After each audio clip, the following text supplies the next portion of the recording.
Le cycle du soleil noir. Tome 1. Le triomphe des ténèbres. De Éric Giacometti et Jacques Ravenne. Lu par François Hatt. 2 heures plus tard, l'entrée du sanctuaire avait été dégagée. Les lourds bâtons de bronze, qui devaient peser une demi-tonne, gisaient à terre de chaque côté d'une ouverture béante, d'où s'échappait une odeur à la fois âcre et sucrée. « Le doux parfum de la mort », murmura Weistort, qui s'engagea dans un large couloir, une torche à la main, suivi de Schaeffer, le doigt sur la détente de sa mitraillette. Les autres Allemands étaient restés postés devant l'entrée. Ils n'eurent pas besoin d'éloigner les porteurs. Ils s'étaient tous enfuis de la caverne, apeurés, en hurlant des prières. Les 2 bonzes, désormais silencieux, restaient assis devant le feu. Les 2 officiers progressaient à pas lents sur un sol humide. Le flambeau lançait des lueurs vacillantes sur des parois presque bleutées, veinées d'une myriade d'éclats métalliques. « Ça doit être une ancienne mine d'argent, » murmura Schaeffer. « Le Tibet regorge de minerais précieux. »« Ce que nous cherchons ici a infiniment plus de valeur que l'argent ou l'or, » répliqua Weistort. « D'ailleurs, je ne vous ai pas félicité pour votre initiative.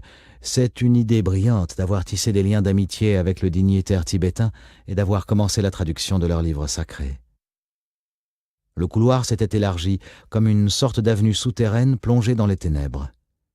Schaeffer tendit l'oreille.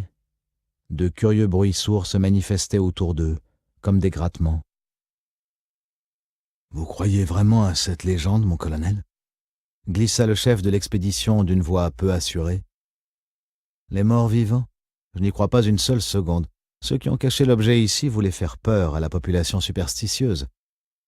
En revanche, des rats qui... » Weistort s'arrêta net et ralentit le pas. Bon sang, il brandit le flambeau. Devant eux se dressait une stèle noire et rectangulaire. Haute et massive, elle ressemblait aux gigantesques dalles des monuments aux morts des cimetières militaires en Prusse orientale. Mais il y avait quelque chose à mi-hauteur de la dalle qui la différenciait des pierres funéraires allemandes. Une statue. Le buste d'un homme dont le visage déformé exprimait une souffrance profonde. La moitié inférieure du corps de l'être de pierre paraissait avoir été emmurée dans la stèle. Ses bras étaient tendus vers l'avant, ses mains portaient une vasque de métal.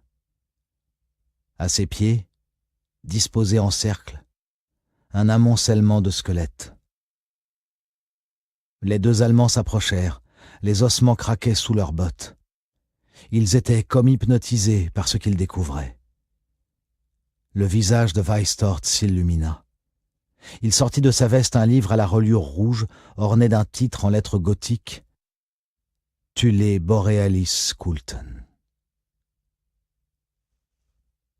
Quel troublant jeu de piste à travers les continents et les siècles, dit Weistort. Songez que tout a commencé dans ce livre écrit au Moyen-Âge en Allemagne et propriété d'un demi-juif. J'y ai découvert un passage qui faisait allusion à des rouleaux sacrés en Orient et à l'existence de... Il ouvrit une page marquée par un signet. Une gravure apparut. La même statue. Ils s'approchèrent de l'étrange sculpture. Dans la vasque était posé un objet de couleur rubis qui reflétait les lueurs chatoyantes de la lumière du flambeau. Il était taillé en forme de symbole. Un symbole qui émerveilla les 2 SS. Une svastika.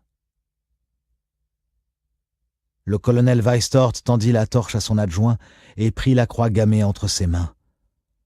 Sa voix résonna comme un grondement de tonnerre.